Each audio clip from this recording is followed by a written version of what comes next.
Welcome to the deep dive. Today, we're diving into something really special, a narrative drawn from the source material you sent over. It's quite captivating. Picture this for a second. The wide open savanna, life ruled by instinct, by old ways. And our focus today, it's this tension, this pull between being free and truly belonging. We see it all through the eyes of one incredible lioness. Nira. Exactly, Nira. Born under the moon, her mother, Viella, a rogue herself, gave her this fierce piece of advice: you will bow to no one but yourself. And Viella was apparently too wild, too free, even for Nira's father, Theon, a pride leader. So that really set Nira on this unique path. Right, to be strong, unbreakable, but still free. So our mission here is to kind of unpack what that really means, not just for her, but maybe for us too, navigating traditions and unexpected truths. It's a powerful theme. So we meet Nira as an adult. Sand-colored fur, these striking amber eyes, a solo hunter, totally formidable. There's the scene where she's hunting a zebra, just relentless. And it's more than just a hunt, isn't it? It's like her mother's words echoing, you will bow to no one. Yeah, she finds real fulfillment in that independence. The source says she thinks alone, but not weak. But what's really interesting, beyond just her skill, is the paradox of that isolation. Absolutely. Yeah. I mean, for a lone lioness, every single kill is a massive win, obviously, proof of her strength. But it also means facing every single danger completely alone. It makes her sharp, no doubt, but is pure self-reliance the best protection? Or does it just swap one kind of vulnerability for another? That's a good point. It makes you think about the support systems we rely on, or maybe the ones we don't have. Exactly. And she definitely faces those dangers. There's this intense encounter described after a kill. 6 spotted hyenas show up. Yeah, that's brutal. And she fights back fiercely, even gets wounded, but she doesn't back down. It highlights that raw, innate fighting spirit. The text says she had no pride, no protection, only herself. But that had always been enough. And that defiance, fighting a whole pack of hyenas, it's not just about being tough physically. It's really a statement about who she is. Yeah. Her independence isn't just a preference. It's how she has to survive. It's baked into her from that rogue upbringing. Pain isn't weakness. It's just feedback, survival. It reinforces her belief that she only needs herself. Or at least that's what she thinks then. She seems almost comfortable in that solitude. The source mentions no paw steps to follow, no orders to obey, no pride to hold her back. Sounds like total freedom. It does on the surface. But then there's this little hint. The loneliness that sometimes crept in. What does that tell us? Maybe foreshadowing something?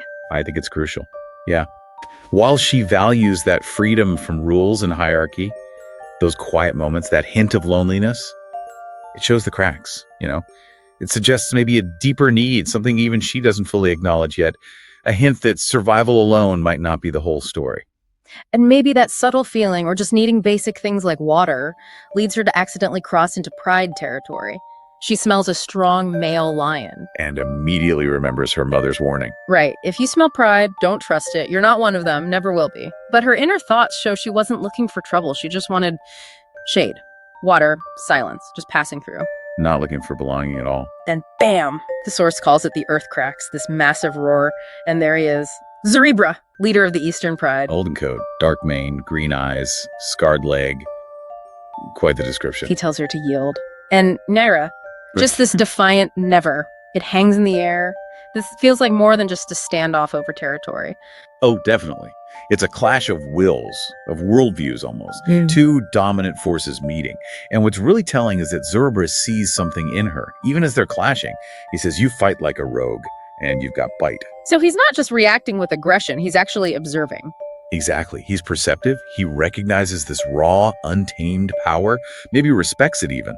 It's just his idea of leadership isn't just about pure dominance, but maybe about recognizing strength in different forms, even in an outsider like her. Which leads to something totally unexpected. He doesn't chase her off. No, he invites her to stay as a guest, offers protection. And Nira sees the pride properly for the first time, and there's this moment, this stillness, this belonging. You can feel her being drawn to it. But she hesitates.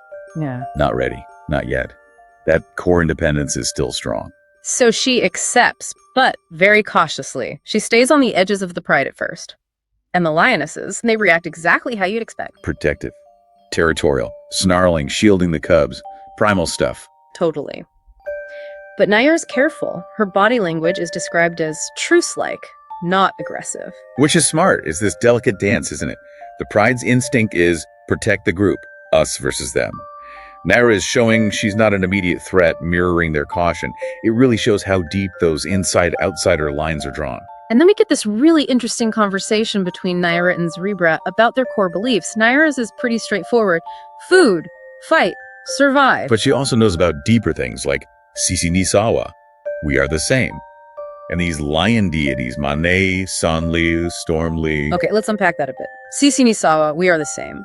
How does that idea, coming from a creature of instinct, challenge how we often think about us versus them? It's profound, really. Sisi Nisawa cuts right through the whole rogue versus pride division. It suggests a fundamental unity.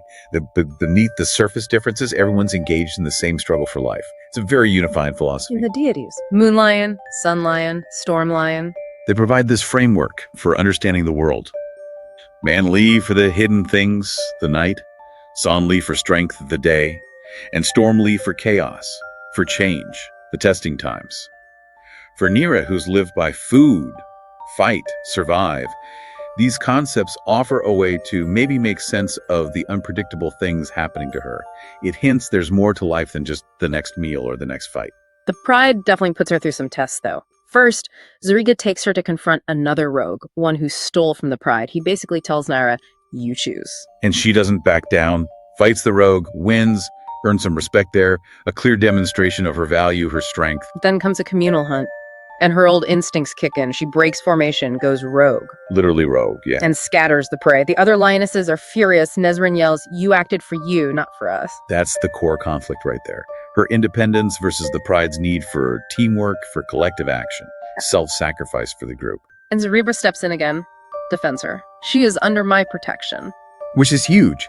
He's choosing her, seeking by her, even when she messed up. According to pride rules, it shows his commitment, but also it must cause some friction within the pride.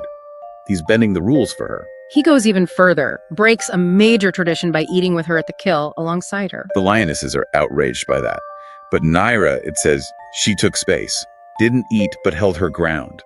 A symbolic power move. So during this time, you see these complex reactions, whispers, glares from some lionesses. Understandable suspicion. But then Hunter, one of the lionesses, gives her this cautious forehead greeting, a small thing, but significant, a crack in the wall. A glimmer of acceptance, yeah. And then Kova appears, this dark golden lion with amber eyes, just like Naira's. Oh. And he seems to know things. Calls her the rogue lioness's Zerebra lets near his kills. Like he's been watching. What's the deal with Kova? His presence feels ominous. It immediately throws a wrench in things, doesn't it? The matching eyes suggest a connection, maybe family, something unspoken. His comments imply he's observant, maybe manipulative. He knows she's Zerebra's guest. He feels like more than just a random male lion passing through. He feels like a secret waiting to be revealed, a potential catalyst for trouble. Naira keeps trying to fit in, though. She tries to join the sharing tongues ritual, that grooming, bonding thing prides do. But gets shut down.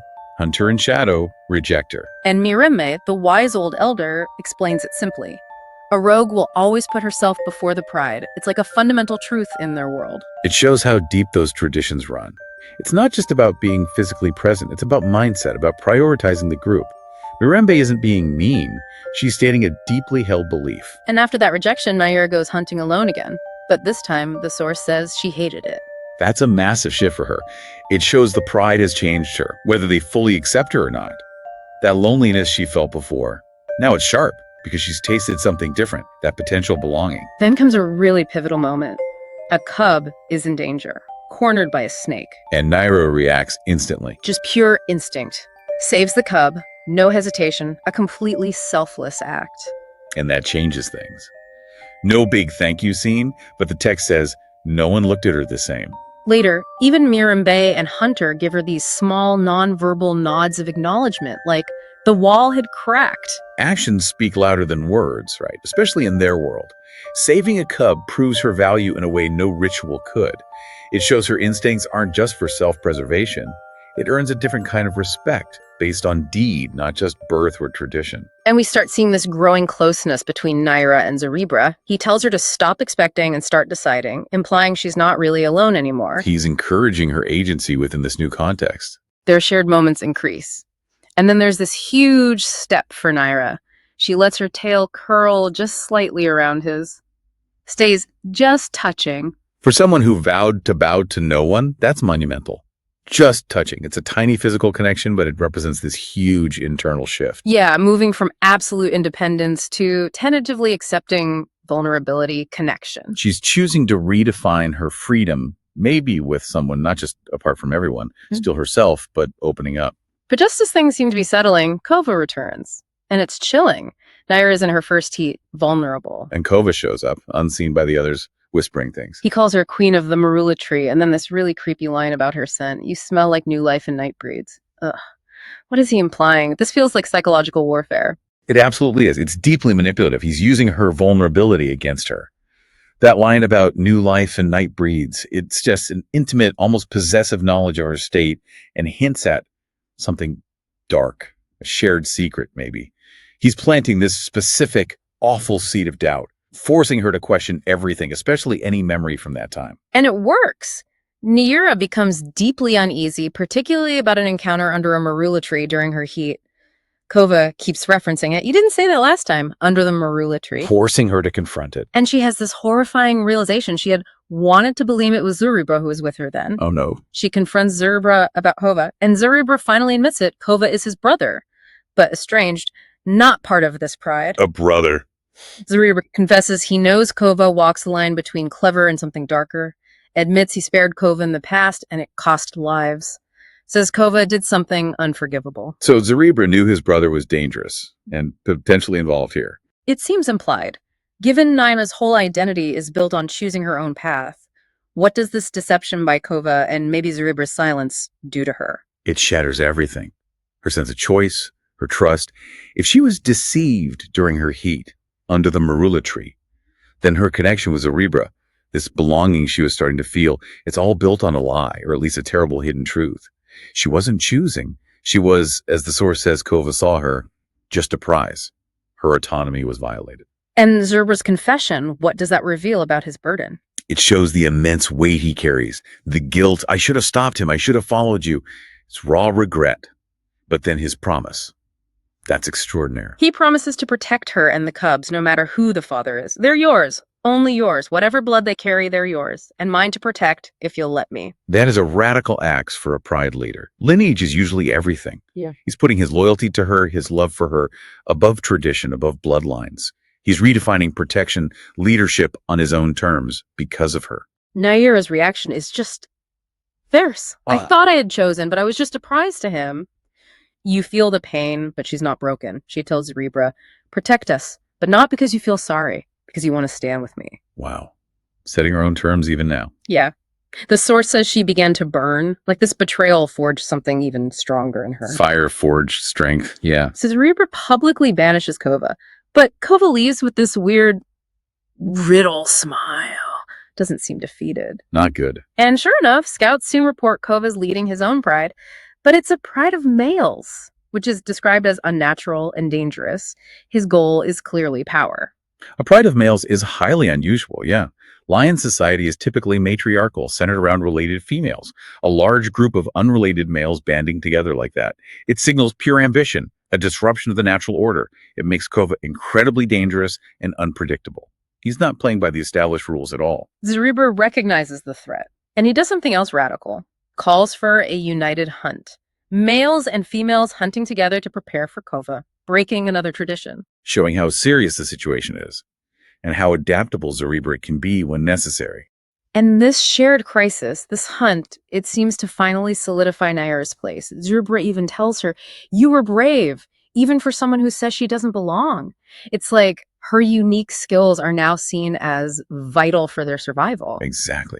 It's acceptance earned through shared purpose, through crisis. Not through conforming to rituals, but through her contribution when it mattered most. Her rogue skills become an asset to the collective. But then, as her birth gets closer, Mirembe reveals another tradition. Lionesses leave the pride to give birth alone, in secret, for the cub's first vulnerable moment. So she has to return to solitude, in a way. Yeah, it brings her journey full circle almost. Back to being alone, but for a totally different reason now, with a completely different context. It underscores that deep primal bond between mother and cubs, needing that initial isolation. For Naira, it must be incredibly complex returning to her roots of solitude, but now carrying new life, new connections, new dangers. her past and future colliding. So she prepares to leave. Cerebro walks with her to the edge of the territory. He acknowledges her spirit. You've always belonged to the wind. A beautiful, if bittersweet, recognition of her fundamental nature. And he promises to wait.